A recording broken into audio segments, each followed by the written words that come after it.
In the sprawling hills of Appalachia, where ancient oaks witnessed generations of family secrets, Sarah Matthews stood alone at her grandmother's funeral. 8 months pregnant and recently abandoned by her husband, she received only pitying glances and whispers as the lawyer announced her inheritance, a forgotten cabin deep in the woods, while distant cousins divided the real estate empire. Poor thing got the short end of the stick, someone muttered, laughter following. Sarah clutched the rusted key, her grandmother's final gift feeling like a cruel joke. But standing before the weathered door days later, her hand trembled. Why had her shrewd, business-minded grandmother left her this seemingly worthless property? What waited beyond this threshold that made her grandmother smile mysteriously in their final conversation? Rain pattered against black umbrellas as Sarah Matthews stood alone at the edge of the gathering. Her hand rested protectively over her swollen belly, feeling the gentle movement beneath her black maternity dress. The cold October wind carried fragments of whispered conversations, 8 months along, and not a sign of the father always was Eleanor's favorite, though heaven knows why. Sarah kept her gaze fixed on the mahogany casket being lowered into the earth. Grandmother Eleanor had been her rock, the one constant in a life filled with disappointments. Now she too was gone. If everyone would proceed to the main house, Mr. Harrington announced, closing his prayer book. The family lawyer's voice carried authority despite his advanced age. The reading of Mrs. Eleanor Blackwood's will shall commence in 30 minutes. Sarah lingered at the gravesite after the others departed. Rain mingled with tears on her cheeks as she placed a single white rose atop the casket. "I don't know how to do this without you," she whispered. The grand Victorian mansion that had been Eleanor's public residence loomed against the grey sky. Inside, relatives Sarah barely knew occupied the velvet sofas and wing-back chairs. Cousin Victoria, in designer mourning attire, barely acknowledged Sarah's entrance. James, Eleanor's nephew, checked his gold watch impatiently. "Please be seated," Mr. Harrington instructed, arranging papers on the antique desk. "I shall begin." The distribution of assets proceeded predictably. The mansion went to James, the summer home to Victoria, substantial investment portfolios divided among various relatives. Sarah listened numbly, remembering summer afternoons in this very room, Eleanor teaching her to play chess while sharing wisdom about life's unexpected moves. And finally, Mr. Harrington adjusted his spectacles. "To my granddaughter Sarah Matthews, I bequeath my cabin property in Willow Creek, including all contents therein." A moment of silence followed, broken by someone's poorly concealed snicker. "That's it?" Victoria's perfectly arched eyebrow rose. "The broken-down hunting cabin? The old forest shack?" James laughed outright. "Well, at least it's shelter, dear cousin. You'll need it in your condition." Heat rose to Sarah's cheeks as titters spread through the room. The cabin was widely considered the least valuable of Eleanor's properties, a small structure on seemingly worthless woodland, far from civilization. Additionally, Miss Harrington continued sharply, silencing the room. A modest stipend of $2,000 monthly for basic maintenance of said property. Victoria scoffed. "Hardly a fortune, though more than she deserves." After the others filtered out, discussing dinner reservations and flight arrangements, Mr. Harrington approached Sarah privately. His lined face softened with something like compassion. "Your grandmother was very specific about your inheritance, Miss Matthews." He pressed a heavy iron key into her palm, its teeth forming an unusual pattern. "She insisted you would understand in time." Sarah turned the key over, noticing intricate engravings along its shaft. "It seems cruel, Mr. Harrington."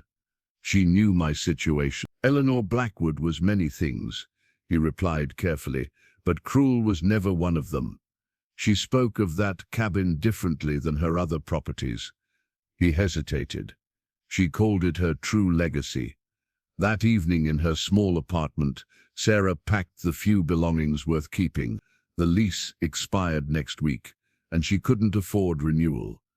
The baby kicked vigorously as she folded a handmade quilt Eleanor had gifted her last Christmas. "I know, little one," she murmured. "I don't understand it either." Sarah found herself remembering fragments of conversations with her grandmother. Eleanor speaking of the cabin with unusual warmth. "Some inheritances aren't about money, Sarah girl," she'd said once, eyes twinkling. "The most valuable things can't be measured in dollars." As Sarah placed the iron key on her nightstand, moonlight caught the engravings. For a moment, they seemed to form words, then returned to abstract patterns. She shook her head, blaming exhaustion. Tomorrow she would drive to Willow Creek and face her inheritance. This final gift from the woman who'd never stopped believing in her, even when everyone else had, including herself. Dawn broke over the city as Sarah loaded the last cardboard box into her aging Honda. The car complained under the weight, much like her lower back. 8 months of pregnancy made every movement a deliberate act. "That's everything?" Mrs. Grayson, her elderly neighbor, stood on the sidewalk in a faded bathrobe. "Everything worth taking," Sarah replied, surveying the meager collection of possessions that represented her 32 years of life. Mrs. Grayson pressed a paper bag into Sarah's hands. "Banana bread for the road. And my number, if you need anything." Sarah's throat tightened. Kindness had become unfamiliar territory. Inside the glove compartment, she found an envelope she'd overlooked yesterday, her name written in Eleanor's distinctive script. Inside was a hand-drawn map, not printed directions as she'd expected. The map showed winding roads leading deep into forested hills, with curious symbols and notations in the margins. Stars marked certain turns, and what appeared to be a crescent moon indicated the final approach. Along one edge ran a series of numbers that made no immediate sense. As the city fell away behind her, Sarah's mind wandered to the day Mark left. 6 months ago, his face had drained of color when she shared the news of her pregnancy. "I never signed up for this," he'd said, as if their 3 years together had been some contract she'd violated. By evening his closet stood empty, his wedding band abandoned on the bathroom counter.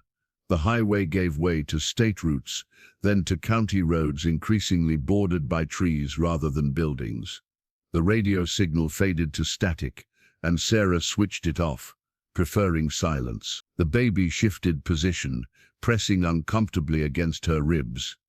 "We'll get there soon," she promised, though she had no idea what awaited them. At a small gas station, the last outpost before truly rural country, Sarah refueled and studied Eleanor's map. The station attendant, a weathered man in his 70s, peered at it curiously. "Willow Creek. Ain't many folks headed that way these days. My grandmother left me property there." Recognition flickered in his eyes. "You'd be Eleanor Blackwood's girl then." "Heard she passed," he nodded thoughtfully. "She stopped here regular, always with cash and kind words." He pointed to a narrow road on the map. "That turnoff's easy to miss. Watch for the lightning-struck oak." Back on the road, Sarah pondered this glimpse into her grandmother's other life. The Eleanor she knew wore tailored suits and commanded boardrooms, yet apparently she also frequented rural gas stations where attendants knew her by name. The paved road eventually surrendered to gravel. Sarah's hands tightened on the steering wheel as the Honda bounced over ruts and potholes. According to the map, she'd passed the 3rd star marker, meaning only a few miles remained. "What were you thinking, Grandma?" she murmured, wincing as a particularly deep pothole jarred her spine. "This is no place for a baby." The gravel narrowed further into dirt tracks through increasingly dense forest. Sunlight filtered through autumn leaves in dappled patterns. Despite her apprehension, Sarah found herself slowing to appreciate the tranquil beauty. At the moon symbol on the map, she turned onto a nearly invisible track. Low branches scraped against the car windows. Just as she began to fear she'd made a wrong turn, the trees opened to reveal a small clearing. There it stood, her inheritance. The cabin appeared smaller than she'd imagined, its timber exterior weathered to a soft gray, a covered porch wrapped around 2 sides. with a simple rocking chair facing the setting sun. A stone chimney rose from the shingled roof, which sagged slightly on one side. Sarah parked and laboriously extracted herself from the driver's seat. The silence here was different from city quiet, alive with subtle sounds of wind through branches, distant bird song, the gentle gurgle of water somewhere nearby. She approached slowly, taking in details. Despite its apparent age, the cabin showed signs of care. No broken windows, the porch swept clean, firewood neatly stacked alongside. The clearing was well maintained, with what appeared to be herb gardens bordering the path to the door. The iron key felt suddenly heavy in her pocket. Standing before the weathered door, Sarah experienced a peculiar sensation, as if she'd traveled this path before. The baby stirred vigorously, more active than it had been all day. "Is this home?" she whispered, resting her hand on her belly. "Is this what she meant us to find?" With a deep breath, Sarah withdrew the key and stepped forward to meet her inheritance. The key didn't fit at first. Sarah jiggled it gently, wondering if decades of weather had warped the wood or rusted the lock. As twilight deepened around her, a flicker of desperation crept in. She had nowhere else to go. "Please," she whispered, more prayer than command. Something shifted. The key slid deeper with a musical sound, almost like tiny chimes, and turned with surprising ease. The door swung inward, revealing not darkness but a warm amber glow. Sarah hesitated at the threshold, noticing a carved stone set into the doorframe. Latin words curved around a strange symbol, verum in tenebris lucet. "Truth shines in darkness," she translated, recalling her college Latin. Eleanor had insisted on her studying classical languages, one of many seemingly odd requirements that now felt purposeful. Cautiously, Sarah stepped inside, immediately struck by a contradiction. The cabin appeared significantly larger within than its exterior suggested. Not cavernous, but spacious enough to feel immediately welcoming. The source of the amber glow was a small fireplace, where flames danced merrily, casting light across polished wooden floors. "Impossible," Sarah murmured. "Who lit the fire?" Yet there were no footprints but her own in the thin layer of dust visible on the porch. The air inside smelled of cedar and something herbal, rosemary perhaps, with hints of lavender. To her right, a compact kitchen area featured an antique cast-iron stove, copper pots hanging above, and a basin with an old-fashioned hand pump. A modest dining table held an oil lamp, already lit, and beneath it, Sarah drew a sharp breath, a sealed envelope bearing her name in Eleanor's handwriting. To her left extended a living space with a comfortable-looking sofa, bookshelves laden with leather-bound volumes, and a rocking chair positioned to catch both the firelight and the view from a large window.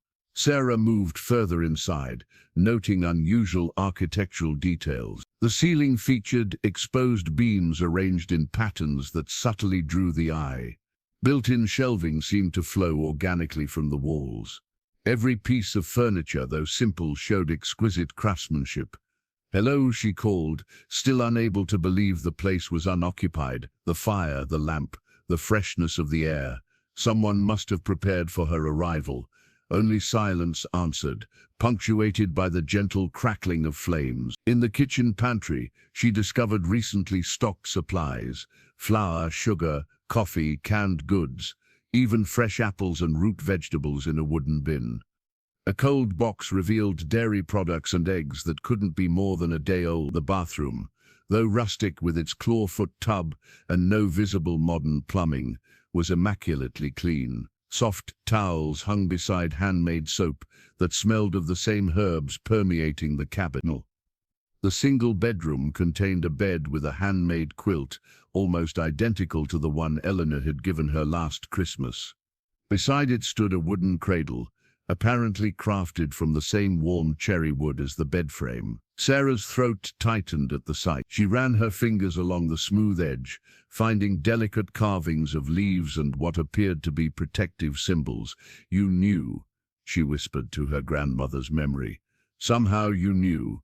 The bedroom window faced east toward the forest. Even in the gathering darkness, Sarah could make out a path leading deeper among the trees, marked by small lanterns glowing with the same warm light as the cabin interior. She returned to the main room, drawn to the envelope on the table. Before opening it, she explored one last detail that had caught her attention: a series of small carved animals hidden throughout the cabin's woodwork.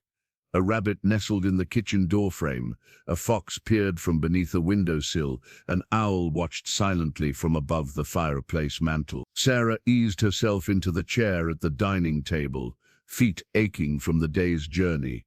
The baby stirred restlessly. "I know," she said softly, rubbing her belly. "It's strange, but it doesn't feel threatening, does it?" A gentle kick answered her, as if in agreement. Outside, night had fully claimed the forest. Yet inside, surrounded by the warm glow of fire and lamp, Sarah felt an unexpected sense of security. For the first time since learning of her pregnancy, perhaps longer, the constant knot of anxiety in her chest began to loosen. She reached for the envelope, breaking the wax seal that bore the same symbol as the threshold stone. Whatever answers awaited inside, she was finally ready to receive them. The envelope bore the weight of intense heavy cream paper, sealed with dark green wax impressed with Eleanor's personal emblem, a tree with roots as expansive as its branches. Sarah traced the symbol with her fingertip before carefully breaking the seal. Inside, she found several pages of Eleanor's distinctive handwriting, flowing cursive with sharp angles that reflected her grandmother's character, graceful yet precise. "My dearest Sarah, if you are reading this, then you have found your way home. Yes, home, though you've never set foot here before today. This cabin has been waiting for you, just as I knew you would need it one day. First, let me address what must seem a cruel joke, leaving you this remote cabin while the others received mansions and millions. The family believes I built my fortune through savvy real estate investments and corporate dealings in the city. This is only partially true. The truth, my darling girl, is that this cabin is the source of everything I built. Not merely as a place of refuge, though it has been that. This land and this dwelling hold secrets and gifts that cannot be measured in dollars. What appears humble is, in fact, my most valuable possession, and now yours. I have lived two lives. In one, I was Eleanor Blackwood, formidable businesswoman and family matriarch. In the other, my true life, I was simply Eleanor, steward of these woods and keeper of knowledge, passed down through generations of our family's women. The cabin may seem small from outside, but you've surely noticed already that spaces expand within. This is no trick of perspective, but the first hint that ordinary rules bend here. There are rooms within rooms, passages that appear only when needed, and wisdom embedded in the very timbers. You were chosen for this inheritance long before your current difficulties. When you were born, I held you in these very rooms and knew you carried the gift. Your sensitivity, your artist's eye for detail, your intuitive understanding of growing things, these are not random talents, but birthright abilities that will flourish here. The child you carry is the next keeper. I have seen her in my dreams. Yes, her. She will have your compassionate heart and my stubborn chin. The cradle awaiting her was crafted from wood harvested on this land, blessed by 3 generations of our line. Now practical matters. The deed to this property is in the hidden compartment of my writing desk. Second drawer, press the left panel where the wood grain forms an eye. You own not just the cabin, but 200 acres surrounding it, with protections I've established to prevent development for centuries to come. When questions arise, and they will follow the light. This is not metaphorical advice, but literal instruction. Light behaves differently here. It will guide you when needed. The pantry will never completely empty if you respect what you take. The waters from the north spring have healing properties. The south meadow herbs should be harvested only under moonlight. All this and more is documented in the books on the east wall. Your first gift awaits discovery. Look for it where darkness gathers, but never remains. that space between sunset and true night. The old lamp beside my bed will show you the way. Your cousins will come looking eventually. They sense there is more to this inheritance than a dilapidated cabin. When they arrive, remember that the land recognizes its true keeper. You need only stand your ground. Finally, Sarah, know this. You are stronger than you believe. The path ahead holds challenges. Yes, but also joy beyond measure. The very difficulties that have brought you here, abandoned, expecting, uncertain, have prepared you to receive this legacy. You are never alone in these woods. I remain in the whisper of leaves, the pattern of sunlight through branches, the warmth that greets you when you cross the threshold. This place has sheltered our family's women in times of need for generations. Now it welcomes you and your daughter, the next in our line of keepers. All my love eternally, Grandma. Eleanor P.S. The Latin inscription, "Truth shines in darkness," is our family motto. Remember it when shadows gather. Sarah lowered the letter, tears blurring her vision. Outside, night had fully embraced the forest, yet inside, the cabin's warm glow seemed to intensify, as if responding to her emotions. She placed a hand on her belly. "Did you hear that? We're having a girl." The baby kicked vigorously in response.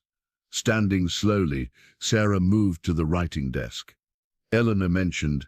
The hidden compartment opened exactly as described, revealing a leather portfolio. Inside lay the property deed, official and stamped, with Sarah's name clearly listed as owner. Beneath it rested a small hand-drawn map of the property, far larger than she'd imagined, and a thin journal bound in green leather. The cabin creaked softly around her, a sound somehow comforting rather than concerning. For the first time since learning of her pregnancy, Sarah felt the stirring of genuine hope. "Thank you, Grandma," she whispered to the listening silence. "I'll try to be worthy of it." As if in answer, the flames in the fireplace rose slightly higher, casting golden light across the room. Exhaustion settled into Sarah's bones as she prepared for her first night in the cabin. The emotional weight of Eleanor's letter, combined with the physical strain of travel in her condition, left her longing for rest. Yet curiosity kept sleep at bay. "Look for it where darkness gathers, but never remains," Eleanor had written. "The old lamp beside my bed will show you the way."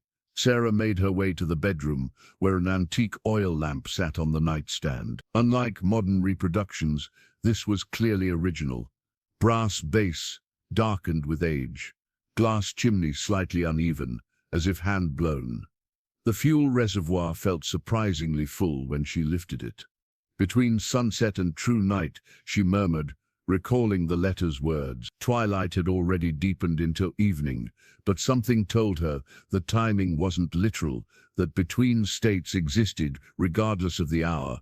With careful movements, Sarah struck a match and touched it to the lamp's wick. Rather than the yellowish flicker she expected, the flame burned with an unusual bluish-white intensity. She adjusted the wick, but the color remained unchanged. "Follow the light," she whispered. As if responding to her voice, the lamp's flame steadied and brightened. Shadows sprang across the walls, not the chaotic, wavering shapes typical of firelight, but distinct patterns. Sarah watched in astonishment as they formed what appeared to be a map of the cabin itself, with a particular shadow line pointing to the wall beside the bed. She approached the wall, running her fingers along the wooden panels. Nothing seemed unusual until the light shifted slightly as she moved the lamp. A previously invisible seam appeared between two boards. Sarah pressed gently. The panel swung inward, revealing a small compartment. Inside lay a wooden box, intricately carved with the same symbol from Eleanor's wax sale, and beside it, a leather-bound journal far older than the one she'd found earlier. She carefully extracted both items and returned to the bed. The box opened on silent hinges to reveal a pendant, a silver tree matching Eleanor's emblem, suspended on a chain of unusual metallic links that caught the light with subtle iridescence. The journal's pages were yellowed but preserved with obvious care. Opening to the first entry, Sarah found a date from 1932 and handwriting. She didn't recognize March 17, 1932, I have taken refuge in the cabin after George's passing. The depression has taken everything, our savings, our home, and now my husband. Eleanor grows within me, moving strongly despite the hardship we've endured. The family believes I've gone to stay with cousins in Richmond. Only my sister knows the truth, that I've come to claim my inheritance as mother instructed before her death. The cabin welcomed me as she said it would. Lights glowed before I lit them. The pantry held food, though no one has lived here for years. Most remarkably, the pains that have troubled my pregnancy these past weeks have ceased entirely since crossing the threshold. Sarah looked up from the pages, realization dawning. The writer was her great-grandmother, Margaret. Eleanor had been born here just as Sarah's own daughter would be.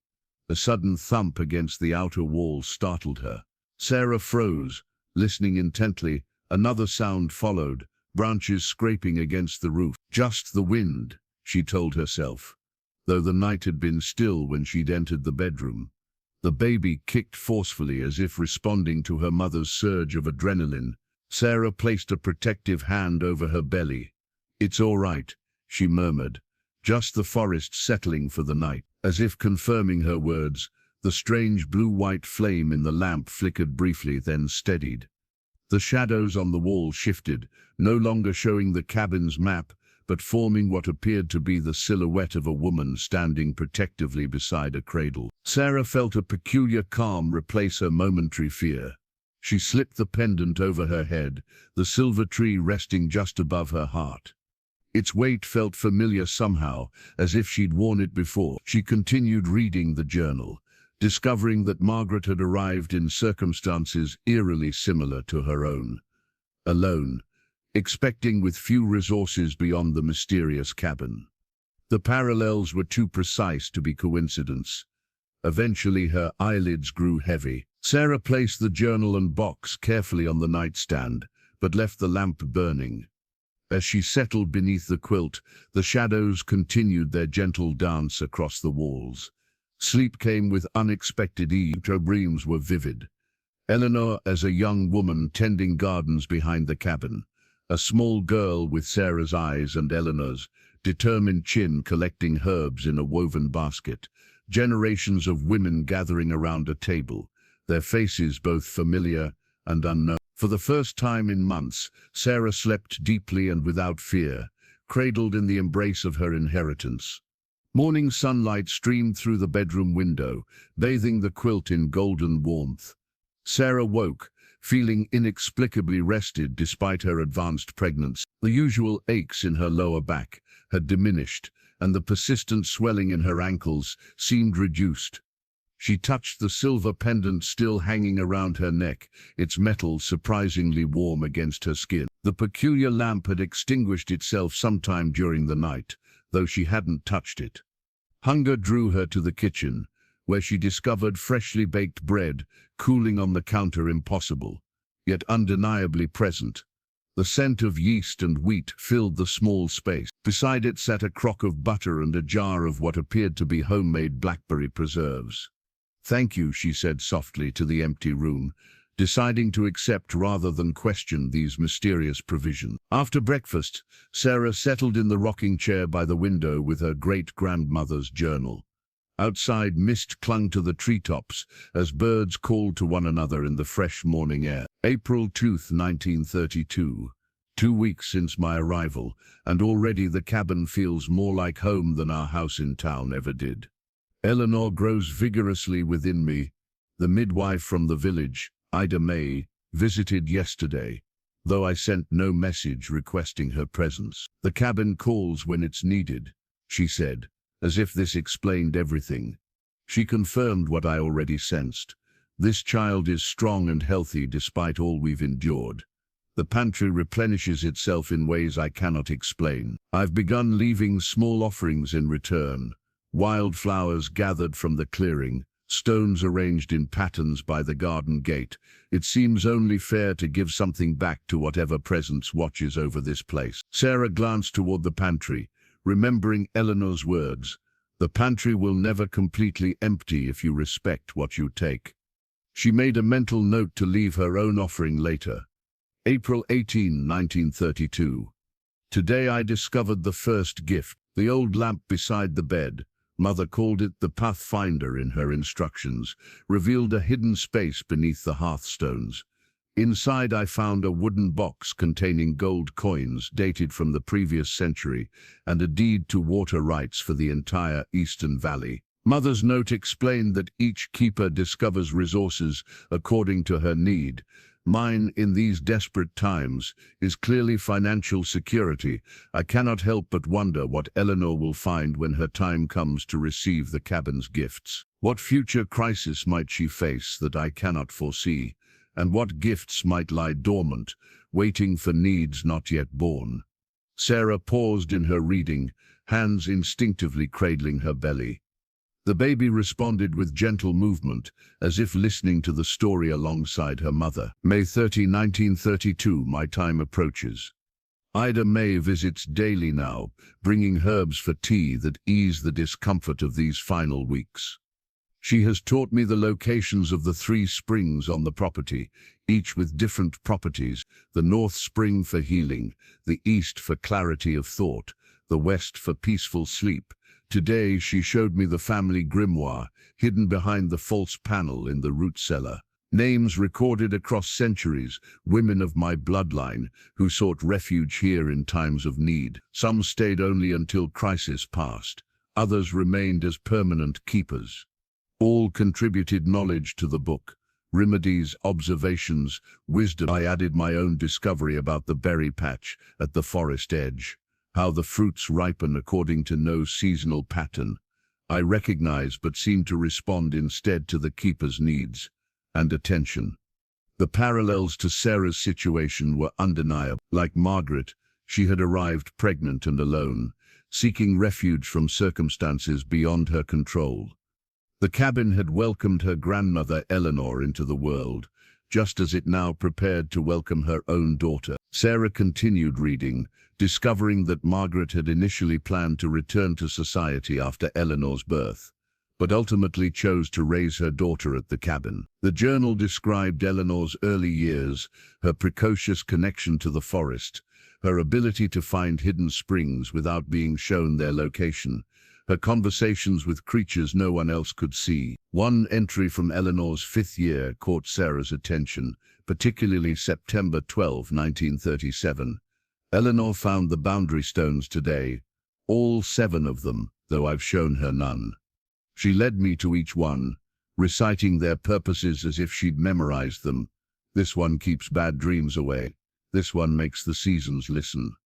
This one remembers who belongs here. When I asked how she knew, she looked at me in surprise. The lady with silver hair told me, she said, "The one who looks like me but old." I've seen no such woman on our property, yet Eleanor describes her in detail, right down to the tree pendant she wears around her neck. The same pendant my mother gave me, that I now keep in the carved box for Eleanor's eventual inheritance. Sarah touched the identical pendant at her throat, a chill running along her spine that had nothing to do with fear. She was not the first to walk this path, nor would her daughter be the last. The sharp rap on the cabin door came 3 days after Sarah's arrival. She had been sketching the unusual herbs growing in the kitchen garden, finding unexpected pleasure in the simple activity. The sound startled her pencil across the page, leaving a jagged line through a careful drawing of time. Her first thought was family, Victoria, or James, come to gloat over her humble inheritance. Sarah smoothed her hair and straightened her oversized cardigan before opening the door, preparing for their condescension. Instead, Mr. Harrington stood on the porch, his tall frame slightly stooped with age, but his eyes as sharp as ever. Beside him sat a leather briefcase that had seen decades of use. "Miss Matthews, you're looking well." His gaze took in her appearance with approval. "Country air agrees with you, it seems." "Miss Harrington." Sarah stepped back, gesturing him inside. "I wasn't expecting you. Few ever do," he replied with the hint of a smile. "Your grandmother appreciated my discretion and timing." I've continued the tradition in her absence. He settled at the dining table, placing the briefcase before him with careful precision. Sarah noticed he showed no surprise at the cabin's well-maintained interior or its curiously spacious dimensions. You've been here before, she realized aloud, many times over many years. He nodded. I've served as caretaker and legal representative for this property since your grandmother inherited it from Margaret. When Eleanor was in the city, someone needed to ensure the cabin's interests were protected. The cabin's interests, Sarah repeated. An unusual phrasing, perhaps. His eyes crinkled. Eleanor would say the land and dwelling have their own consciousness, their own needs. After 40 years of witnessing its peculiarities, I find I cannot disagree. He opened the briefcase, removing a thick folder bound with ribbon. These are the complete property documents your grandmother instructed me to deliver once you'd spent 3 nights under this roof.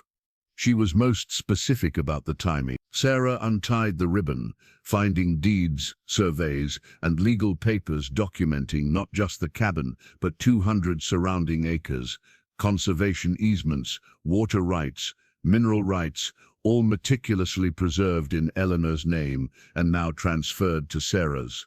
This land is, she began, scanning the documents, far more valuable than your cousins realize, Mr. Harrington finished. The timber alone, selectively and sustainably harvested over generations, provides considerable annual income. The 3 natural springs on the property have water purity levels that exceed any commercial source in the region. The biodiversity here has attracted research grants that feed into a conservation trust.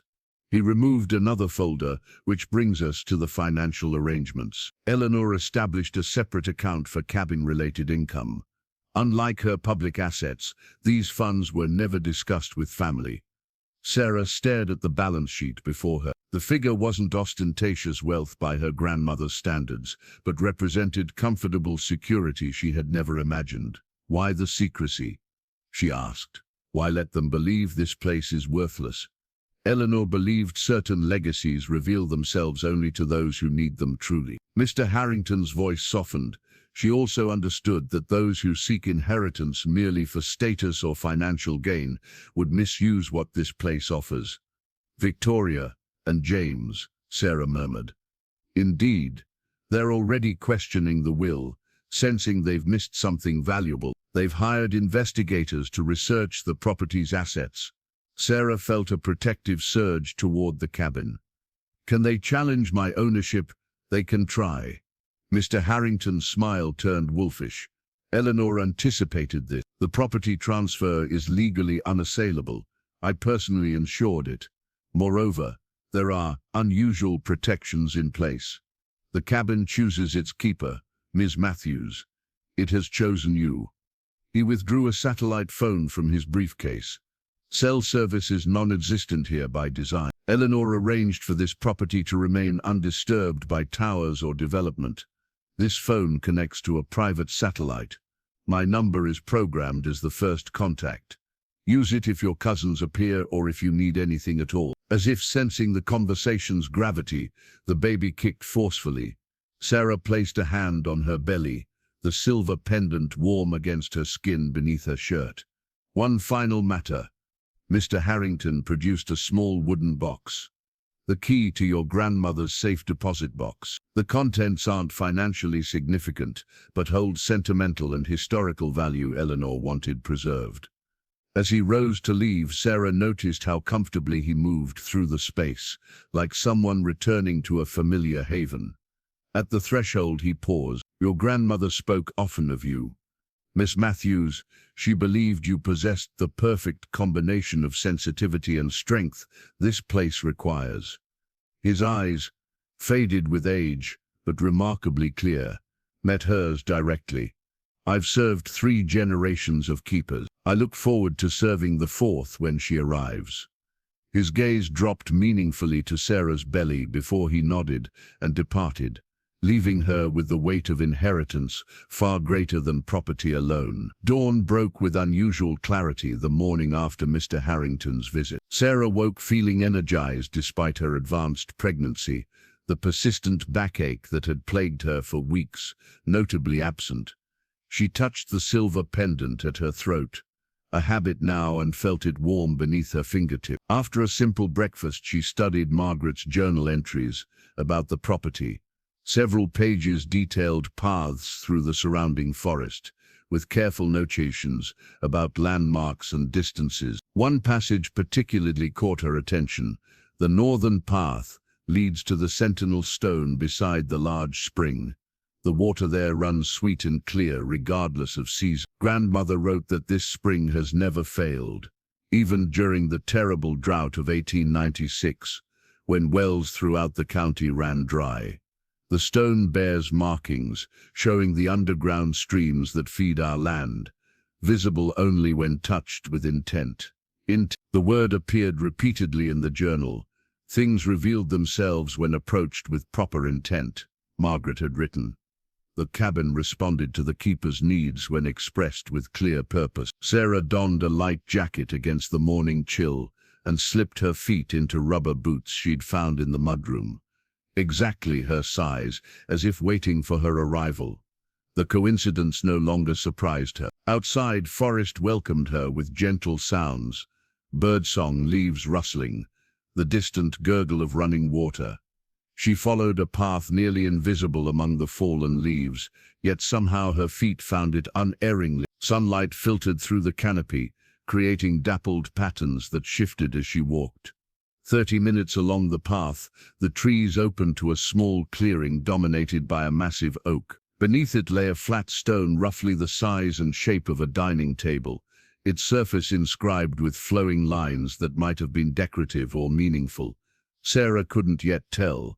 Nearby, water bubbled from the ground into a clear pool before flowing away as a stream. The water looked impossibly pure, catching the light and throwing prisms against the surrounding rocks. Sarah approached the stone, remembering Margaret's words about touching it with intent. She placed her palm against the cool surface, unsure what to expect. "Show me what I need to know," she murmured, feeling slightly foolish. Nothing happened for several heartbeats.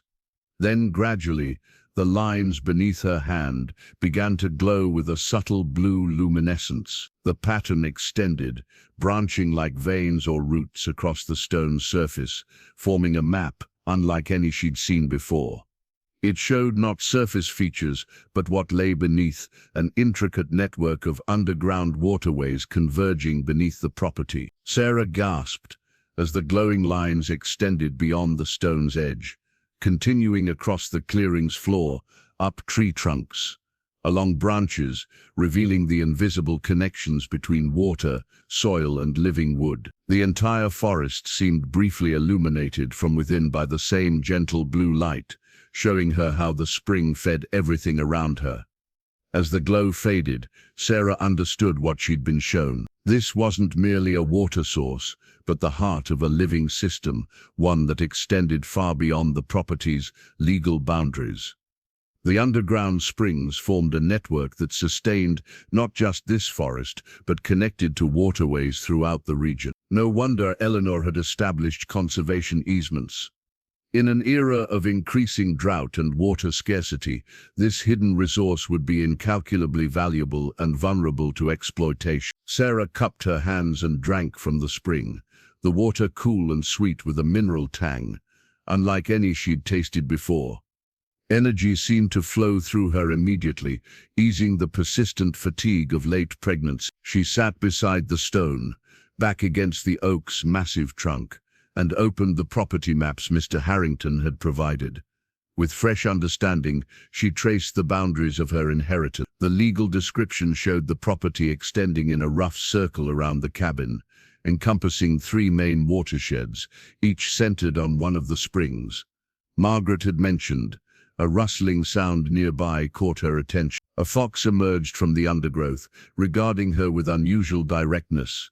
Rather than fleeing, it approached to within a few yards, its amber eyes seeming to assess her. Sarah remained still, hardly breathing, as the creature circled the clearing once, then disappeared back into the forest, without a sound. Only after it vanished did she notice something odd. Throughout the encounter, birds had continued singing, small creatures moving in the underbrush. The normal hush that fell when predators appeared had never occurred, as if the forest recognized the fox as something other than a threat. "The land knows its own," she whispered, recalling words from Eleanor's letter. As Sarah rose to continue exploring, she felt the baby shift position, a small foot or elbow pressed outward, visible through her stretched shirt. She placed her hand over the movement. "I'll show you all of this soon," she promised. "It's your inheritance too." Evening settled over the cabin as Sarah prepared a simple dinner, her mind still processing what she'd discovered at the spring. The revelation of the underground water network explained much about the property's true value, yet she sensed there was more to uncover. After eating, she returned to Margaret's journal, searching for further clues. One entry stood out. June 10th, 1932, Eleanor sleeps peacefully in her cradle while I write by lamplight. Tonight I followed the constellation pattern in the floor, visible only when moonlight strikes the main room, at just the right angle. The golden key from Mother's jewelry box fit perfectly into what appeared to be merely a knothole in the central beam. What looked like solid floor opened to reveal a stairway down to a room I never suspected existed. Here are kept the records of generations, financial, historical, mystical, the true legacy hidden beneath our feet. Sarah glanced at the main room's floor, noting how unremarkable it appeared. Smooth planks of honey-colored wood showing the patina of age and care. No obvious trapdoor or seam betrayed what might lie beneath. She waited as darkness deepened outside, watching as moonlight gradually spilled through the windows. Just as she began to think Margaret's account might be metaphorical rather than literal, the light caught something in the floorboards. Tiny points of reflection like minuscule mirrors embedded in the wood began to gleam in a distinct pattern. Sarah recognized the constellation immediately. Cassiopeia, the seated queen. The points formed a perfect W shape across several floorboards. But where was the key Margaret mentioned? Sarah returned to the bedroom, opening the wooden box she'd found on her first night. The pendant had been inside, but nothing resembling a key.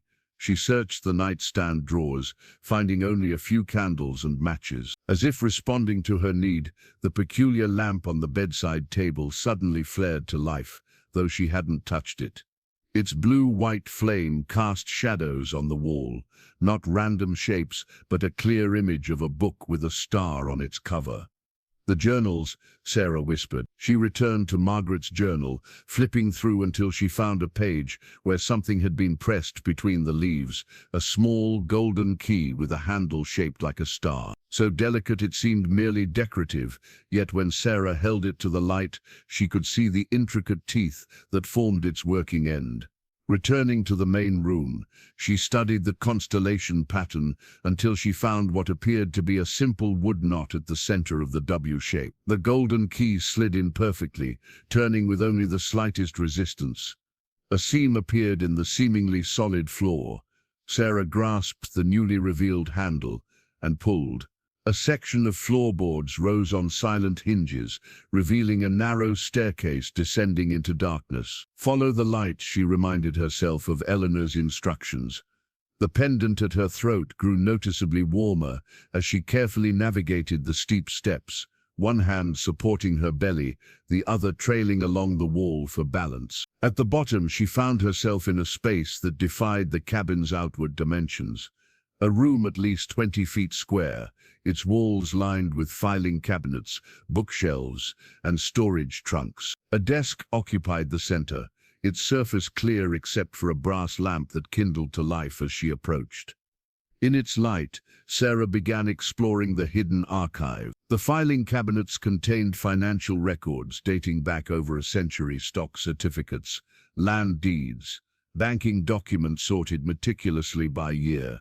Sarah recognized Eleanor's organizational system, the same she'd used in her corporate offices. One drawer held documents for businesses. Sarah had never heard her grandmother mention sustainable forestry operations, spring water bottling with limited production, medicinal herb patents.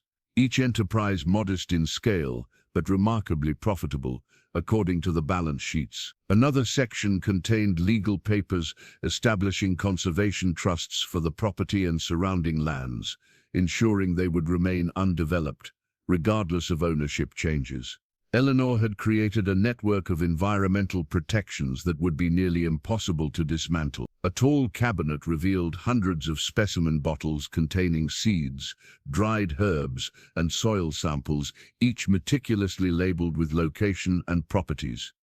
Botanical illustrations matching plants from the garden hung in preserved frames along one wall. In the corner stood a small safe, its door ajar as if recently opened. Inside, Sarah found account books for a separate financial entity called Keeper's Trust, a fund specifically designated for cabin maintenance and the support of its designated keeper. The most recent entry showed a substantial deposit made just weeks before Eleanor's passing, with Sarah's name listed as beneficiary. As she continued exploring, Sarah discovered family artifacts preserved with obvious care: christening gowns, handcrafted toys, pressed flowers from significant occasions, each item accurate with names and dates going back generations. On a bottom shelf, hidden behind other items, she found a large leather-bound book, unlike the others. Its cover bore no title, only the now familiar tree symbol matching her pendant. Something told her this discovery warranted special attention, but her back ached from the long day's explorations. She would return to it tomorrow. As Sarah climbed carefully back to the main floor, the hidden door closed silently behind her, the constellation key warm in her palm. The moonlight had shifted, the pattern in the floor once again invisible to casual observation. She understood now why Eleanor had kept this place separate from her public life and fortune. Some legacies were meant to be earned, not merely inherited. Morning found Sarah descending the hidden staircase again, drawn to the leather-bound book she'd discovered the previous night. Sleep had brought vivid dreams. Women in clothing from different eras gathered around a table, writing in a book passed from hand to hand, each adding their knowledge before passing it to the next. The hidden room remained illuminated by the brass lamp that seemed to require no fuel, yet burned with steady light. Sarah settled in the desk chair, her body grateful for the unexpected comfort it provided, perfectly accommodating her pregnant form. The book's cover bore no title, only the tree emblem now familiar from the pendant and Eleanor's seal. The leather felt unusually warm beneath her fingers, almost alive. Opening to the first page, Sarah found handwritten text in faded ink. The Blackwood Women's Grimoire, begun in the year of our Lord 1742, by Hannah Blackwood, first keeper. Sarah turned the page carefully, finding a detailed account of Hannah's arrival at what was then merely a clearing in the wilderness. The writing described her escape from false accusations of witchcraft in a coastal settlement, her journey inland with only her midwife's tools and herbal knowledge, and the unexpected discovery of the special properties of this land. The water spoke to me first. Hannah had written. 3 springs revealed themselves where others saw only dry forest. The trees parted to create shelter, and stones rolled together to form a hearth. I built the first walls of this cabin with my own hands, but the land itself seemed to guide their placement. Subsequent entries documented births attended, remedies created, weather patterns observed. Hannah's handwriting eventually gave way to another's, her daughter Rebecca's, continuing the record without interruption. As Sarah carefully turned the pages, she realized she was holding not merely a journal, but a comprehensive archive of practical wisdom and family history. Medicinal formulas, birth assistance techniques, methods for predicting weather, ways of finding water, sustainable foraging practices, all recorded in meticulous detail. Each generation of women had contributed their knowledge. Some entries were practical, recipes for tinctures or salves, observations about which herbs thrived in which locations, notes on beekeeping or garden rotation. Others were more mystical, methods for reading patterns in spring water, interpreting animal behavior as omens, or using the peculiar properties of the cabin to protect its inhabitants. Midway through the book, Sarah found entries from her great-grandmother, Margaret, describing her arrival during the Depression and subsequent raising of Eleanor. Later pages contained Eleanor's handwriting, the same elegant script from her letters, documenting her own discoveries and adaptations of the family knowledge for modern times. One section detailed the 7 boundary stones placed at the property's perimeter, each carved with symbols that reminded the land of its purpose and protected against various threats, both natural and human. Another explained the cabin's unusual relationship with light, how illumination behaved differently within these walls, revealing or concealing according to the keeper's need. Near the end, Sarah found several pages in Eleanor's handwriting, addressed directly to her. For Sarah, next keeper of the Blackwood legacy, you have now discovered what I could not simply tell you. This place chooses its keeper, and the keeper must discover its secrets through her own journey. Our family has sheltered here for nearly 3 centuries, women finding refuge when the outside world offered none. The grimoire you now hold is our collective wisdom. Each keeper has added her knowledge, adapted to her time, yet honoring what came before. Your artist's eye, your sensitivity to growing things, your resilience in the face of abandonment, these qualities mark you as worthy to continue our line. The daughter you carry will be born here, as I was, as my mother was before me. She will be the 13th generation of Blackwood women to draw first breath within these walls. The cabin has already recognized her. Haven't you noticed how it prepares for her arrival? The cradle that appeared without explanation, the soothing properties of the North Spring, easing your pregnancy discomforts, the pantry providing what your body needs. There are empty pages awaiting your contributions. What wisdom will you add for those who follow? What discoveries will your daughter eventually record when her time comes to serve as keeper? Our strength lies in continuity, Sarah. We are not merely individual women, but links in an unbroken chain, stretching backward through history and forward into futures we cannot imagine. The final written page contained a simple instruction. When you are ready to accept your role as keeper, place your hand on the grimoire's last page and speak your name and intention. The book will recognize you, as it has recognized each of us. Below this, Sarah found a list of names and dates, every keeper since Hannah, forming a matrilineal chain leading directly to her. Following Eleanor's name was a blank line, awaiting her own. The baby kicked vigorously, as if urging her forward. The crunch of tires on gravel interrupted Sarah's afternoon tea. She'd been reviewing property boundaries on the survey maps, making notes about the locations of the 7 protective stones mentioned in the grimoire. After a week in the cabin, the sound of vehicles approaching seemed jarringly out of place. Setting aside her cup, she moved to the window. 2 vehicles had pulled into the clearing, a gleaming black Range Rover followed by a silver Mercedes sedan. Even from a distance, she recognized Victoria stepping from the Range Rover, her tailored pantsuit incongruously formal against the forest backdrop.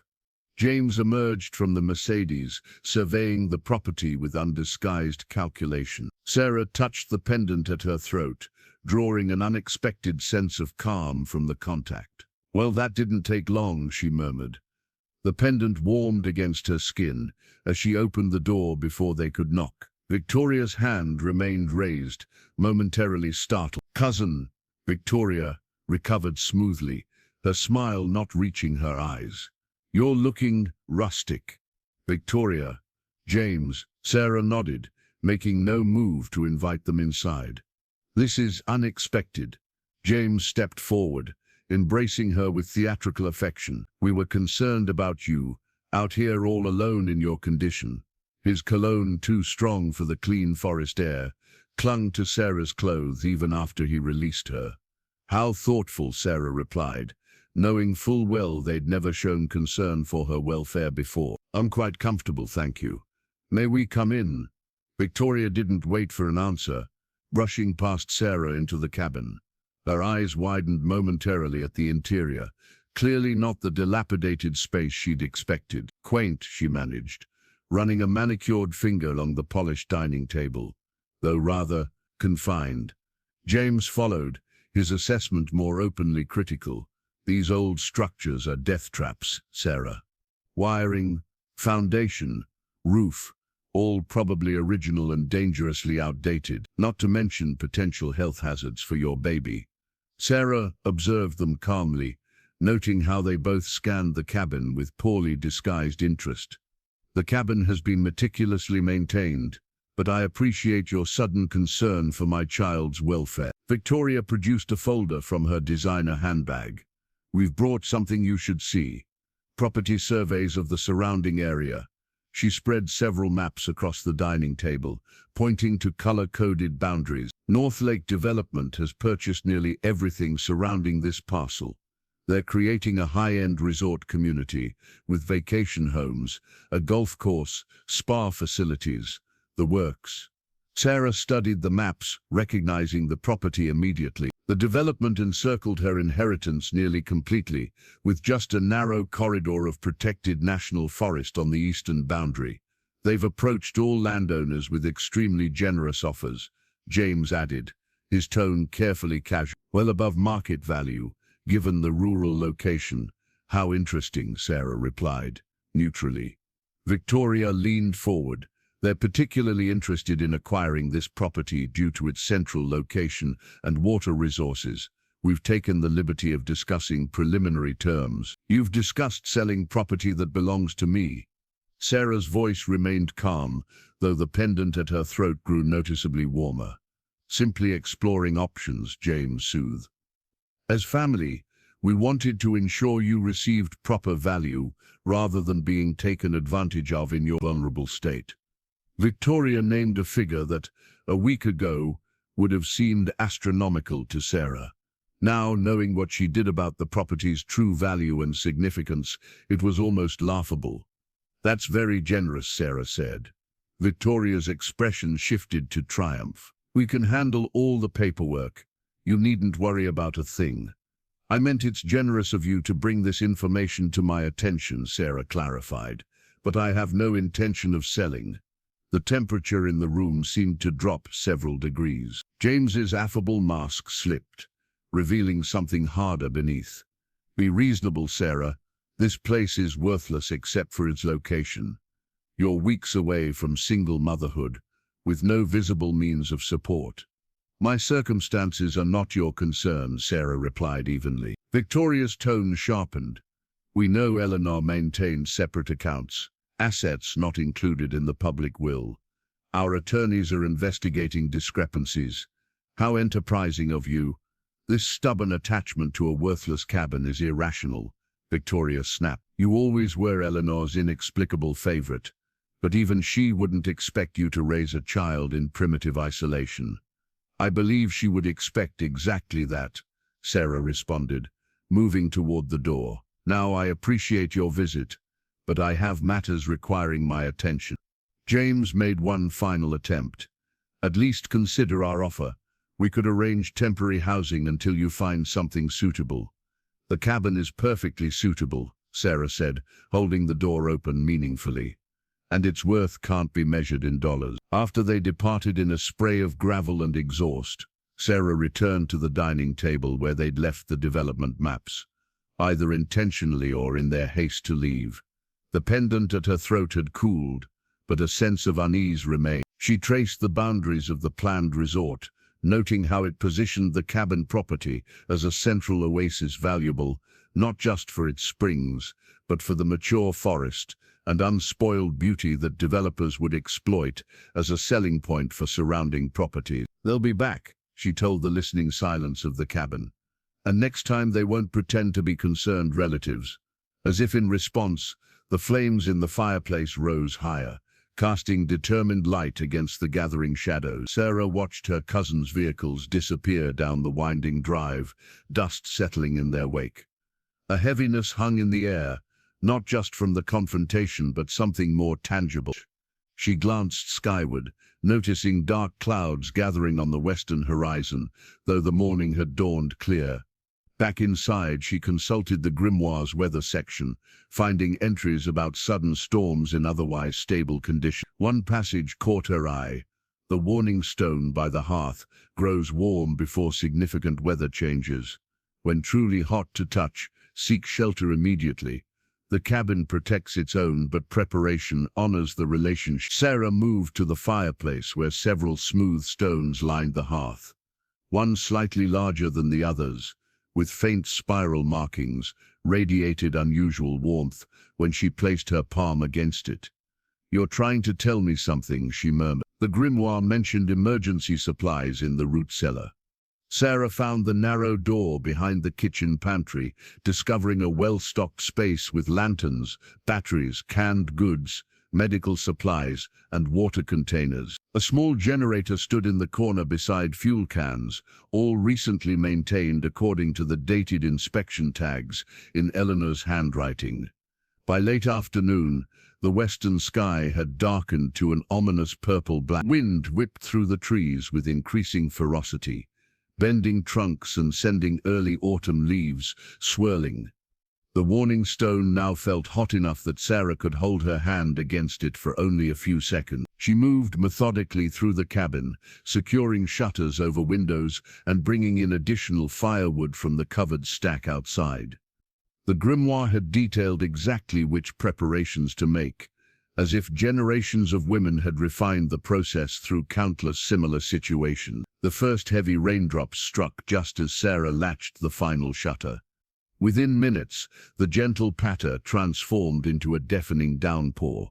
Lightning split the sky, followed almost immediately by thunder that shook the cabin's foundation. Despite the storm's ferocity, Sarah felt oddly calm. The cabin seemed to gather itself around her protectively, the walls sturdy against wind gusts that would have terrified her elsewhere. The fireplace drew perfectly despite the atmospheric pressure changes, maintaining a steady warmth throughout the main room. Power failed shortly after nightfall. Sarah had anticipated this, already positioning lanterns strategically around the cabin. She activated the small generator, which hummed efficiently, powering essential systems while conserving fuel. The grimoire had been specific about running it only 4 hours at a time, allowing electrical essentials like the refrigerator to maintain temperature while preserving fuel for an extended outage. Rain lashed against the roof and shutters with increasing intensity. Through the kitchen window between lightning flashes, Sarah glimpsed the stream behind the cabin, swelling beyond its banks, water rushing white-capped through the forest. Yet the cabin itself remained dry, the foundation seemingly impervious to the rising water. As midnight approached, Sarah settled into the rocking chair with a cup of herbal tea, listening to the storm's symphony. The grimoire rested open on her lap, turned to passages about weather patterns specific to this valley. According to records dating back centuries, these sudden autumn tempests occurred every decade or so, clearing deadwood from the forest and replenishing groundwater reserves. A particularly violent gust rattled the shutters. In that moment, Sarah felt a sharp, unexpected pain low in her abdomen. She froze, teacup halfway to her lips. "No," she whispered, "not yet, not during this." Another pain followed, minutes later, mild but unmistakable.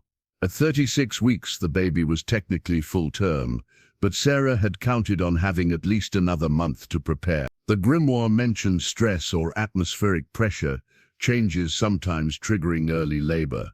She breathed deeply, trying to distinguish between normal late pregnancy discomfort and actual contractions. A third pain, sharper than before, removed any doubt. Sarah checked the satellite phone. Harrington had left. No signal, the storm interfering with transmission. Even if she could call for help, the roads would be impassable with downed trees and flooding. Moving carefully to the bedroom, she consulted the grimoire's section on childbirth. Generations of women had delivered babies in this cabin, many without assistance. The detailed instructions provided some comfort, but Sarah felt a flutter of panic nonetheless. This was not how she had imagined bringing her daughter into the world. Another contraction gripped her, stronger than before. The baby shifted position, pressing downward with unmistakable intent. Sarah placed her hand against the bedroom wall, feeling the solid timber beneath her palm. "I need help," she said simply to the listening cabin. The pendant at her throat warmed instantly. A sound caught her attention, not the storm, but a gentle chiming from a small chest in the corner she hadn't noticed before. Inside lay a silver bell with the family tree symbol engraved on its surface and a note in Eleanor's handwriting. When truly needed, ring once with clear intent. Help will come, as it always has. As another contraction began, Sarah lifted the bell with trembling fingers, its weight substantial despite its small size. Drawing a deep breath, she rang it once, the clear tone somehow carrying above the storm's fury. "Please," she whispered, uncertain who or what might answer, but trusting her grandmother's words as the pain intensified. The silver bell's resonance lingered in the air, somehow audible even as thunder shook the cabin. Sarah set it carefully on the nightstand, breathing through another contraction. They were coming faster now, 15 minutes apart by her estimation. Still early labor, but progressing more rapidly than she'd expected for a first birth. Rain lashed against the shutters as she moved methodically around the bedroom, gathering towels and preparing the space as the grimoire had instructed. The book lay open on the bed, turned to extensive sections on childbirth, written by generations of women, many of whom had delivered their children in this very room. Sarah paused during a contraction, gripping the bedpost, focusing on her breath as pain radiated across her lower back. As it eased, she noticed something she'd overlooked, a carved panel in the wall beside the wardrobe, its seam nearly invisible. With trembling fingers, she pressed the center of the panel's intricate tree carving. It swung open to reveal a recessed cabinet containing a wooden chest. The chest bore her name, not written but actually carved into the lid, with the current date beneath it. "How?" she whispered, tracing the freshly cut letters. Inside lay items clearly intended for childbirth. Soft receiving blankets, a sterile cord-cutting kit, herbal preparations labeled in Eleanor's handwriting, for labor pain, for afterbirth, for infant's first bath, and detailed instructions for unassisted delivery. Everything was modern, medically appropriate, and precisely what she would need in the coming hours. "You knew," Sarah said to her grandmother's memory as another contraction began. "Somehow you knew exactly when." The preparations provided some comfort, but fear still coursed through her. She was alone in a remote cabin during a massive storm, in labor weeks earlier than expected. The satellite phone remained useless, the roads impassable. Sarah changed into a loose nightgown, positioning herself as the grimoire suggested, walking during contractions when possible, resting between. The cabin seemed to respond to her distress. The fire burning more brightly without additional wood, the temperature adjusting to her comfort despite the raging storm outside. As midnight passed, her waters broke suddenly, soaking the rug beneath her feet. The contractions intensified immediately, the space between them shortening to barely 10 minutes. Sarah consulted the grimoire again, reading through instructions from her ancestors on breathing techniques and optimal birthing position. A particularly powerful contraction doubled her over, forcing a cry through gritted teeth. As it ebbed, she became aware of a new sound beneath the storm's fury, a rhythmic tapping at the front door. Impossible. No one could have navigated the flooded forest roads in this weather. The tapping came again, more insistent. Sarah made her way cautiously to the main room, one hand supporting her belly, the other braced against the wall for support. "Who's there?" she called, unwilling to open the door to an unknown visitor, despite her desperate situation. "Someone who can help." The voice, female and elderly, carried clearly through the heavy oak. "You rang the summoning bell, did you not?" Sarah hesitated, another contraction building. The grimoire had mentioned the bell would bring assistance, but in such conditions, "How do I know I can trust you?" Sarah managed as the pain subsided. A chuckle came from outside. "Sensible question, especially now. Your grandmother would be proud." A pause then. "The pendant you wear bears the tree of life with roots as deep as its branches. The first Blackwood woman came here in 1742, escaping false accusations. Your child will be the 13th generation born within these walls. Details no stranger could know." Sarah unlatched the door with shaking hand. On the porch stood a woman in her 70s, remarkably dry despite the downpour. Silver-white hair framed a face lined with experience, but bright with intelligence. She carried a leather medical bag in one hand, and what appeared to be brewing herbs in the other. "Margaret sent for me when Eleanor was born," the woman said, stepping inside and shedding her oilskin coat. "Eleanor sent for me when you were born in the city hospital, against my advice, but she had her reasons. And now you've called me for your daughter's arrival." She extended a weathered hand. "I'm Margaret Sullivan. Some call me the forest midwife, though I've proper medical training as well. How did you get here? The roads must be washed out completely." Sarah accepted the handshake, noting the surprising strength in the older woman's grip. "There are paths through these woods older than the roads," Margaret replied simply, setting down her bags. "The bell's call carries to those who know how to listen."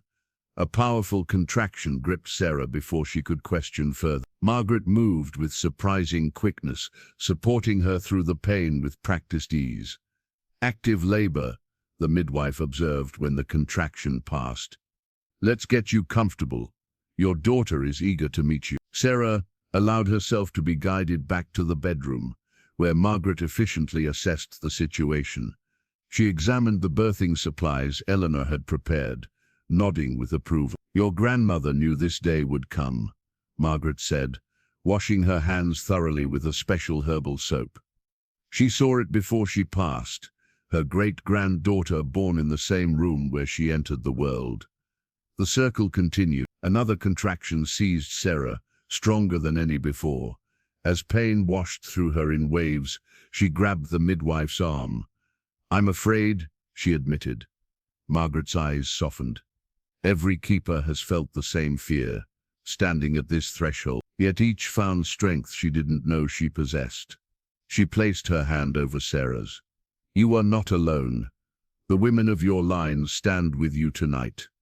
The storm raged outside while Sarah's labor intensified within. Margaret moved with practiced efficiency, transforming the bedroom into a birthing space with subtle adjustments, positioning pillows, arranging clean linens, preparing herbal infusions that filled the air with calming scents. "The silver bell has been in your family for generations," Margaret explained during a brief respite between contractions. "Cast from metal mined on this land, infused with intention by Hannah Blackwood herself. Its call reaches beyond ordinary hearing." "How could you possibly get here in this weather?" Sarah managed, breathing deeply as the next wave of pain approached. Margaret smiled enigmatically.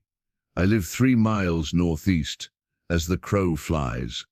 The old paths don't follow roads, they follow the land's natural contours. The forest knows me well."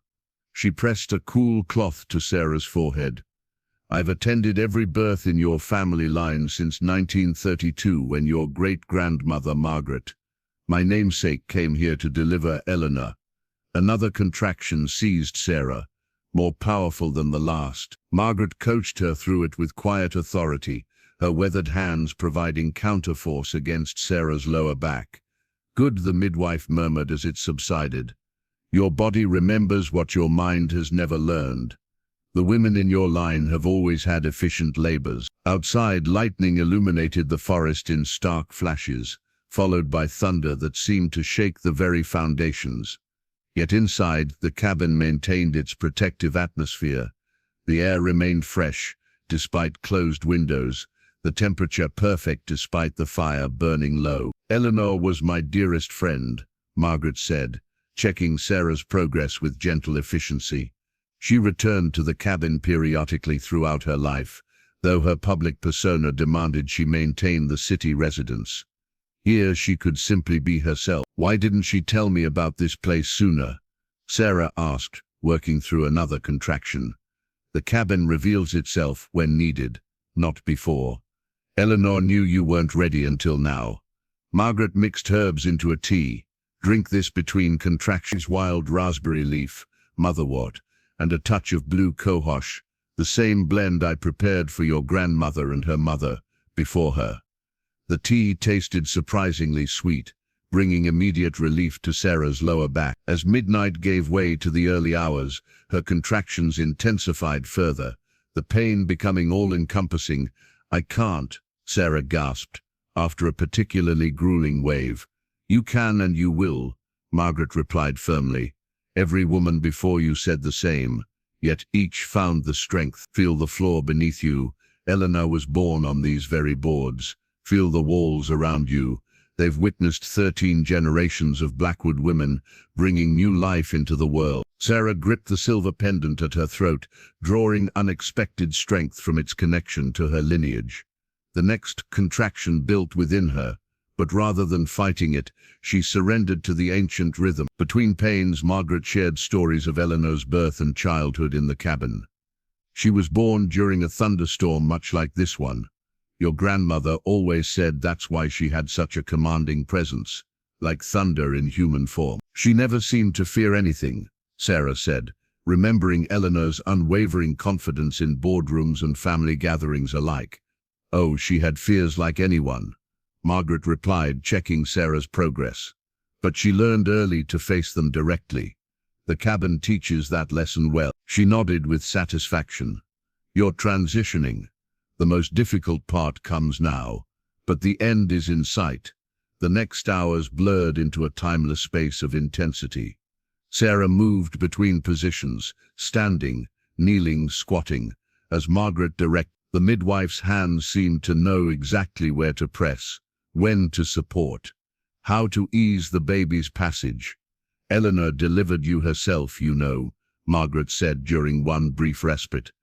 "Against family expectations, she insisted on being present for your birth. She caught you in her own hands and was the first to hold you." Sarah hadn't known this, had always assumed her grandmother's involvement began after her parents' early death. The revelation of this deeper connection came as another contraction seized her, this one with a distinctive pressure. "The urge to push will come soon," Margaret predicted. "When it does, don't fight it. Your body knows the way." As if summoned by her words, the next contraction brought an overwhelming compulsion to bear down. Sarah yielded to the powerful instinct, Margaret's voice guiding her with measured confidence. "Perfect," the midwife encouraged. "I can see the head beginning to crown. Your daughter has your grandmother's determination, making her way into the world on her own terms." Outside, the storm's fury began to ebb, the space between thunderclaps lengthening. Inside, Sarah stood at the threshold of motherhood, supported by a tradition older than the cabin itself. "The women of your line are with you now," Margaret murmured, placing one hand on Sarah's belly and the other on her lower back. "Can you feel their presence?" And strangely, Sarah could, a sense of being surrounded by invisible witnesses, generations of women who had passed through this same fire of creation. Their collective strength seemed to flow into her as she prepared for the final stage of bringing her daughter into the world. "One more push," Margaret instructed, as dawn's first light filtered through cracks in the shutters. "Your daughter has chosen her moment well, arriving with the new day." Time lost all meaning as Sarah surrendered to the ancient rhythm of birth.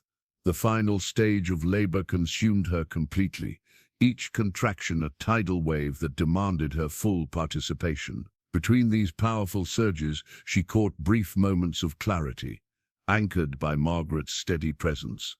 "The head is crowning," Margaret announced, her voice calm but tinged with reverence. "Breathe through it. Don't push for a moment. Let your body stretch naturally." Sarah gripped the bedposts, perspiration gleaming on her forehead as she fought the overwhelming urge to bear down. The sensation of burning pressure intensified beyond anything she imagined possible. "I see her face," Margaret said softly. "She has Eleanor's brow, that same determined furrow." The cabin seemed to breathe with Sarah, the wooden beams creaking gently with each contraction. Outside, the storm had gentled to a steady rain, the first hints of dawn lightening the eastern sky behind the clouds. "With the next wave, push with everything you have," Margaret instructed, positioning her hands to support the emerging head. "Your daughter is eager to meet you." The contraction built within Sarah, like a gathering storm. When it crested, She channeled all her remaining strength into a powerful push, feeling the baby's head emerge fully in a rush of sensation. The shoulders now, Margaret guided. One more good effort. Sarah drew a deep breath and pushed again. The world narrowed to this single purpose, this final threshold between carrying her child and meeting her. With a sudden release of pressure, her daughter slipped free into Margaret's waiting hands. A moment of breathless silence, then a lusty, indignant cry filled the cabin. "A perfect girl," Margaret announced, her professional demeanor briefly giving way to wonder. Born at dawn on the equinox, just as Eleanor predicted, she placed the squalling infant on Sarah's chest. The moment of contact was electric, a recognition beyond words, as Sarah gazed at her daughter's face for the first time. Tiny features screwed up in outrage at the cold world, fists clenched as if ready to battle whatever challenges awaited. "Hello," Sarah whispered, tears streaming freely. "I've been waiting for you." The newborn's cries softened at her mother's voice, dark blue eyes opening briefly before closing again. Margaret worked efficiently to clamp and cut the umbilical cord, then covered both mother and child with a soft blanket that somehow radiated warmth despite the cool morning air. "She's beautiful," the midwife said, her weathered face softening as she observed the pair. Strong lungs, good color, perfect fingers and toes. Ellen would be proud. The afterbirth delivered smoothly, and Margaret attended to the necessary medical details with practiced ease. She prepared a herbal infusion for Sarah to replenish her strength, the scent of raspberry leaf and nettle filling the room. "There's a tradition in your family," Margaret explained as she worked. "The first water to touch a newborn Blackwood daughter comes from the North Spring, the healing waters. It's said to bind her to this land and grant her the sight to recognize its gifts." From her bag, the midwife produced a ceramic bowl decorated with intricate tree symbols matching Sarah's pendant. "This blessing bowl has been used for generations. Eleanor was bathed with it, as were you, though you wouldn't remember." Sarah nodded, overwhelmed by the continuity of tradition surrounding her daughter's arrival. The baby had fallen asleep against her chest, tiny breaths coming in perfect rhythm with her own. Margaret filled the bowl with water she'd somehow brought with her, adding 3 drops of an amber liquid from a small vial. Spring water gathered at the full moon, with essence of elderflower for protection and wisdom. With gentle motions, she bathed the newborn's forehead, hands and feet, murmuring words too soft for Sarah to catch. The baby stirred but didn't cry, seeming to recognize the ritual's significance despite her minutes-old existence. "What will you name her?" Margaret asked, drying the infant with a soft cloth. Sarah hadn't considered names seriously, assuming she had weeks yet to decide. But in this moment, looking at her daughter's face, already showing hints of Eleanor's determined chin and sharp cheekbones, the answer came with absolute certainty. "Eleanor," she said, "Eleanor Hannah Matthews." Margaret nodded approval. "A keeper's name honoring both the first and most recent guardians of this place." She touched the baby's cheek gently. "Welcome to your inheritance, little Eleanor." As if responding to her name, the newborn's eyes opened fully for the first time, revealing irises of such deep blue they appeared almost violet in the dawn light. Her gaze seemed to hold awareness beyond her minutes of life, scanning the cabin as if recognizing her birthright. Outside, the rain ceased completely. Sunlight broke through the clouds, casting beams through the cracks in the shutters. Where they touched the floor, tiny seedlings emerged from between the wooden planks, impossibly miraculously unfurling delicate green leaves toward the light. "The cabin welcomes its newest keeper," Margaret said, witnessing the phenomenon without surprise. "I've seen this only twice before, at Eleanor's birth and at yours. Though you were born in the city hospital, the land recognizes its own, regardless of distance." Sarah watched in wonder as the seedlings continued to grow, forming a small garden of woodland flowers around the bed, violets, trillium and tiny white stars she couldn't name. "Rest now," Margaret advised, adjusting pillows to make Sarah comfortable. "The bond between mother and child in the first hours is sacred. I'll keep watch and tend to what's needed." Cradling her newborn daughter, Sarah felt a profound sense of completion. The circle that had begun generations ago continued unbroken. Whatever challenges awaited beyond these protective walls, she faced them now not as a woman alone, but as the newest link in an ancient chain of keepers. The days following little Eleanor's birth passed in a peaceful haze. Margaret remained at the cabin, her experienced hands guiding Sarah through the early challenges of motherhood. The storm had cleared completely, leaving the forest refreshed and vibrant.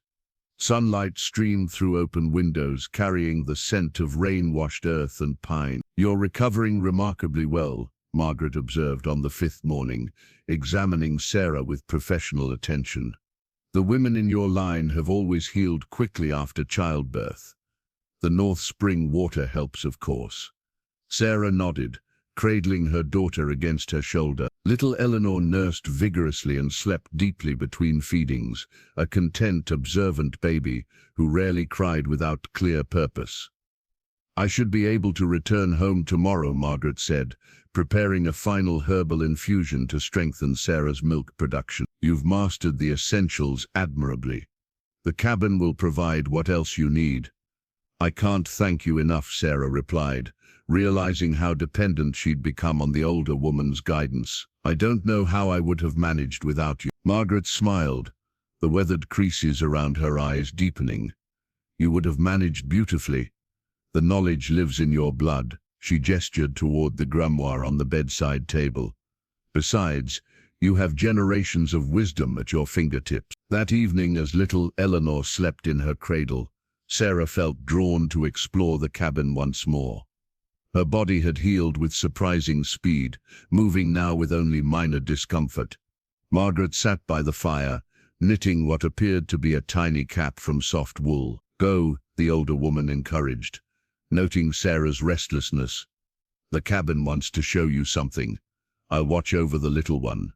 Sarah followed her intuition to the main room, where shadows danced differently in the evening light. The peculiar lamp, the Pathfinder, as the grimoire called it, suddenly illuminated of its own accord. Its flame cast purposeful shadows across the floorboards, leading toward the eastern wall, where solid paneling had always been. Sarah now perceived a hairline seam. Pressing her hand against it, she felt subtle warmth and a barely perceptible vibration. The panel swung inward silently, revealing a small chamber she'd never noticed before. Inside stood a wall safe, modern and substantial despite its discreet appearance. Beside it hung a small framed note in Eleanor's handwriting. "The final inheritance awaits. When you are ready to receive it fully. The combination is the date of your daughter's birth." Sarah turned the dial carefully, month, day, year, feeling each number click into place with satisfying precision. The heavy door swung open to reveal several document portfolios, a wooden box, and a final sealed letter.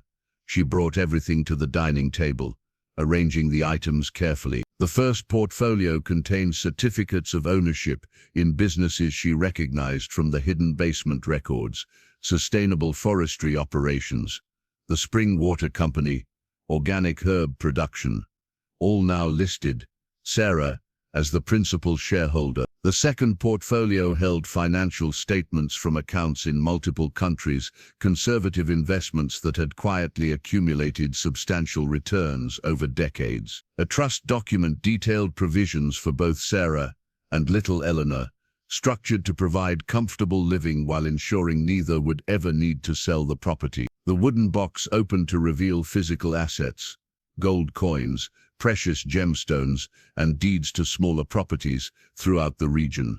A handwritten inventory listed each item with its provenance and significance. Some dated back centuries, preserved through generations of careful stewardship. The final letter, bearing Eleanor's seal, completed the revelation.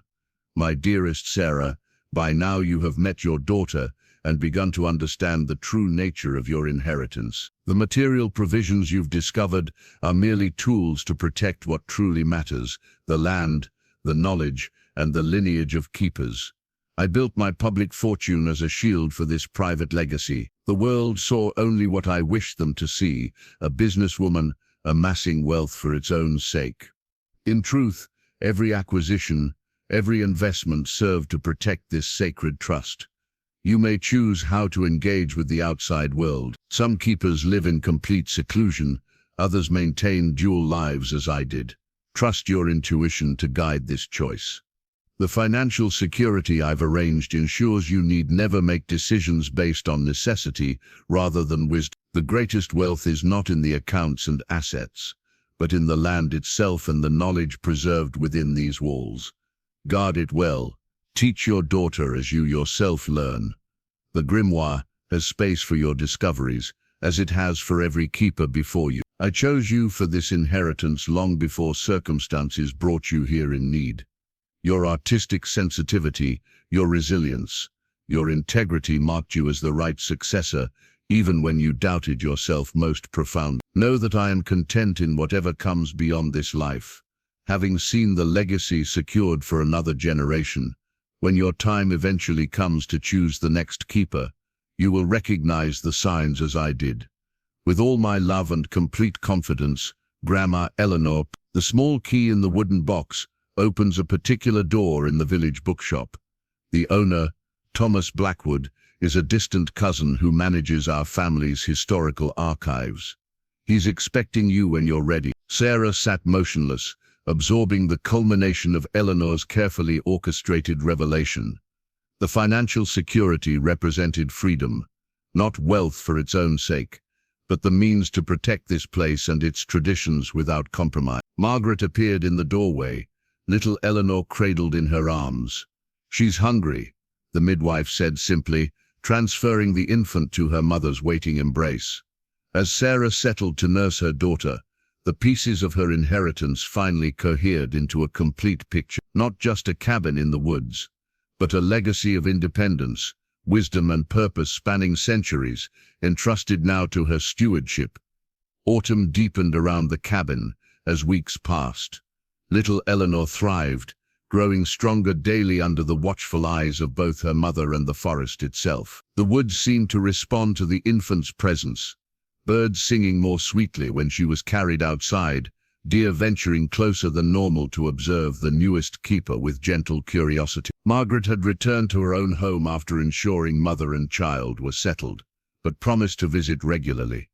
"The forest paths connect us," she'd said simply. "You need only walk to the lightning-struck oak and think of me. I'll know." One crisp October morning, Sarah was sketching little Eleanor sleeping in her cradle when the sound of approaching vehicles broke the tranquil silence. Through the window, she recognized Mr. Harrington's sensible sedan, followed by the now familiar Range Rover that belonged to Victoria. Sarah settled her daughter more comfortably in the cradle and stepped onto the porch as they parked in the clearing. Mr. Harrington emerged first, his expression carefully neutral, but with a certain gleam in his eyes that suggested satisfaction. Victoria and James exited the Range Rover simultaneously, both dressed for what appeared to be a courtroom appearance. "Miss Matthews," Mr. Harrington greeted her formally. "I apologize for arriving unannounced, but matters have developed that require your attention." "Cousin," Victoria's voice dripped with manufactured concern. "How rustic you look. And the baby, born without proper medical care, I understand? How unfortunate." Sarah touched the pendant at her throat, drawing strength from its connection to generations of women who had faced similar challenges with grace. "Eleanor is perfect," she replied calmly. "As for medical care, I had exactly what was needed. Please, come inside if you wish to discuss whatever brings you here." The cabin seemed to adjust itself for the confrontation, the fire burning more brightly, the main room appearing somehow more substantial than its exterior would suggest. Victoria's carefully composed expression faltered as she noted the quality furnishings and obvious comfort of the space. "Your cousins have petitioned the court to invalidate portions of Eleanor's will," Mr. Harrington explained, placing his briefcase on the dining table. "They've alleged undue influence and questioned your grandmother's competency when the documents were executed."